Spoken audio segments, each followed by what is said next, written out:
کہ عزت نفس کا بھی خیال کریں، اپنے آپ کو رسوا نہ کریں۔ اللہ نے عزت دی ہے تو اپنے آپ کو ذلت کی جگہ پر کھڑا نہ کریں، تہمت والی جگہ پہ اپنے آپ کو کھڑا نہ کریں، کبھی اپنے آپ کو اتنا کمزور نہ کریں۔ جھکنا ہے رب رسول کے سامنے، بلا وجہ دنیا داروں کے، سیٹھوں، نوابوں کے اور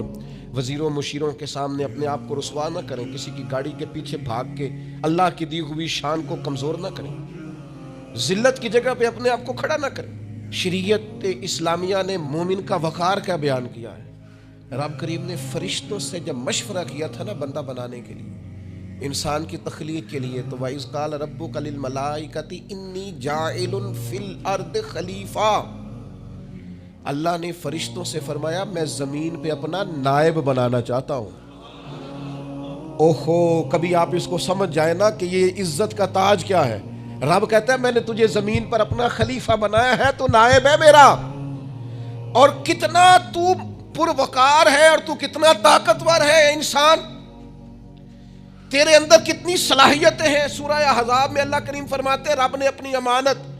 زمین و آسمان پر رکھنی چاہیے تو زمین و آسمان نے انکار کر دیا اللہ کی امانت کو اٹھانے سے، وَحَمَلَهَا الْإِنسان، اور انسان نے اس امانت کو اٹھا لیا، کہا مالک میں تیری امانت اٹھاؤں گا، میں تیرا نام لے کے گلیوں میں گھوموں گا،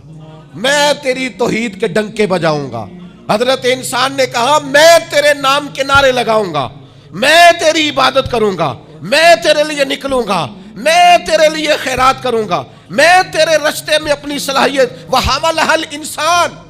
انسان نے امانت اٹھائی اور کہا مالک میں نکلوں گا تیرے نام کی سربلندی کے لیے، میں تیرے نام پر جہاد کروں گا، اگر جان دینی پڑی تو دعائیں مانگ مانگ کے کہوں گا مالک میں تیرے رستے میں شہید ہونا چاہتا ہوں۔